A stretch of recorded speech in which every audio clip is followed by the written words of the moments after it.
नमस्कार। आज हम बात करने वाले हैं डिजिटल दुनिया के ऐसे गुमनाम हीरो की जिसके बिना शायद हमारा ऑनलाइन अनुभव बहुत अलग होता। हम बात कर रहे हैं क्रिप्टोग्राफिक हैश फंक्शंस की।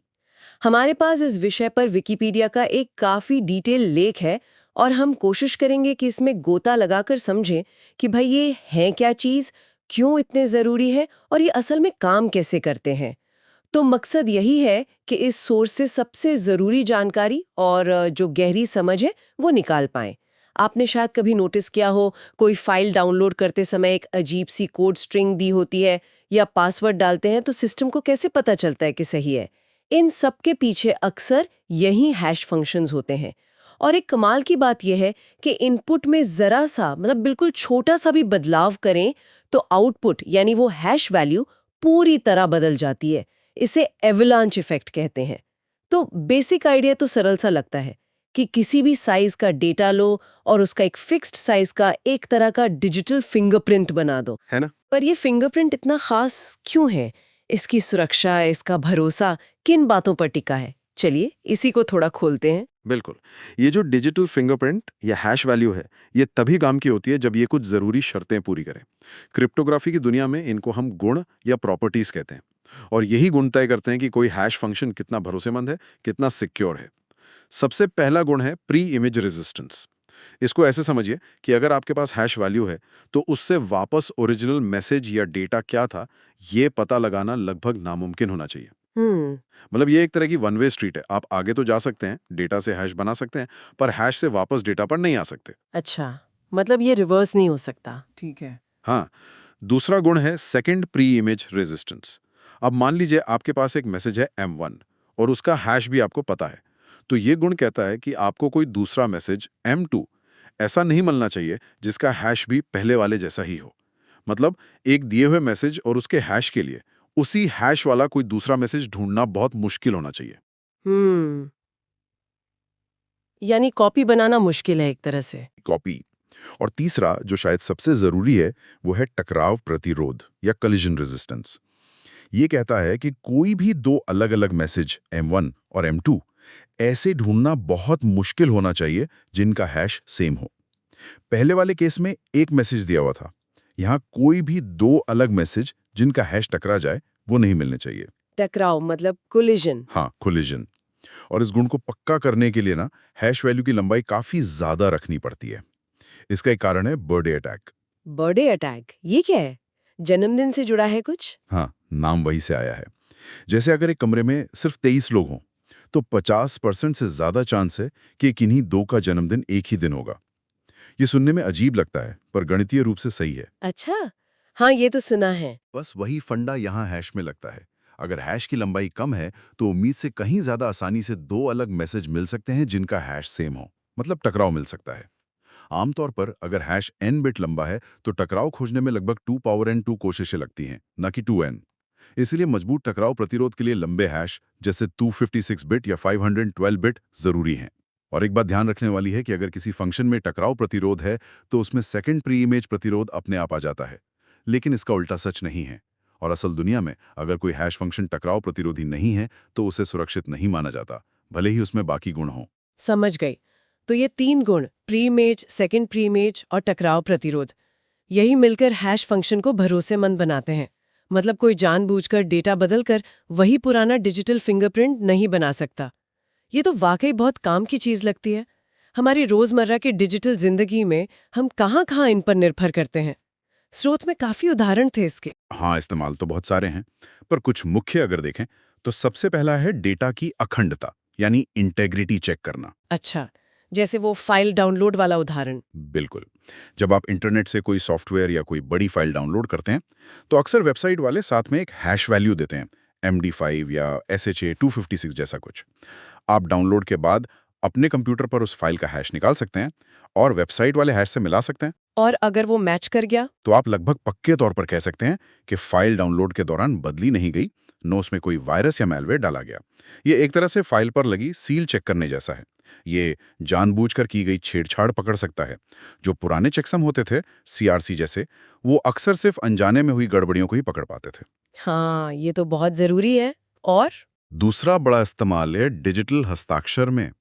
सोचिए, आपको कैसे पता चलेगा कि कोई ईमेल या कोई डॉक्यूमेंट सच में उसी बंदे ने भेजा है जिसका नाम लिखा है? यहाँ डिजिटल सिग्नेचर काम आते हैं। लेकिन पूरे लंबे डॉक्यूमेंट पे सिग्नेचर करना कंप्यूटेशनली महंगा और धीमा होता है। तो सिस्टम क्या करता है?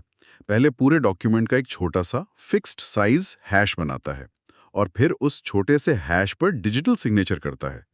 जब कोई उस सिग्नेचर को वेरीफाई करता है तो वो भी डॉक्यूमेंट का हैश निकालता है और चेक करता है कि क्या ये सिग्नेचर वाले हैश से मैच करता है। अगर हाँ, तो डॉक्यूमेंट को असली माना जाता है। हैश ने इस पूरी प्रक्रिया को बहुत तेज और एफिशिएंट बना दिया है। अच्छा, तो फाइल सही सलामत पहुंची है या नहीं और भेजने वाला सही है या नहीं, ये पक्का करने में हैश का बड़ा रोल है। और आपने कहा था पासवर्ड में भी इस्तेमाल होता है। हाँ, ये एक और बहुत महत्वपूर्ण उपयोग है, पासवर्ड वेरिफिकेशन। देखिए, कोई भी अच्छा सिस्टम आपका पासवर्ड सीधे प्लेन टेक्स्ट में स्टोर नहीं करता। क्यों नहीं?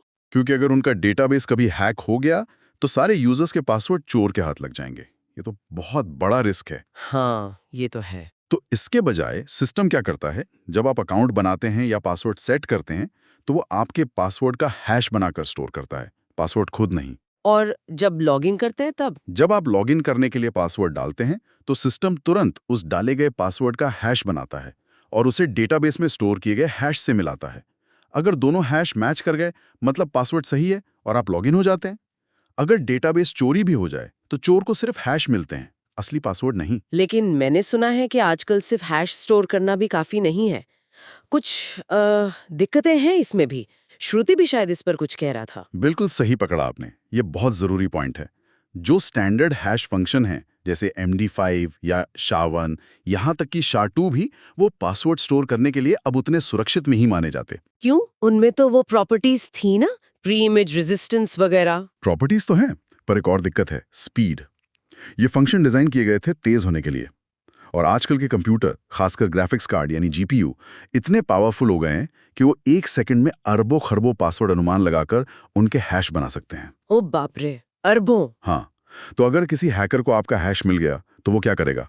वो कॉमन पासवर्ड की लिस्ट लेगा या डिक्शनरी के शब्द लेगा या रैंडम कॉम्बिनेशन बनाएगा और फटाफट उनके हैश निकालकर आपके हैश से मिलाता जाएगा।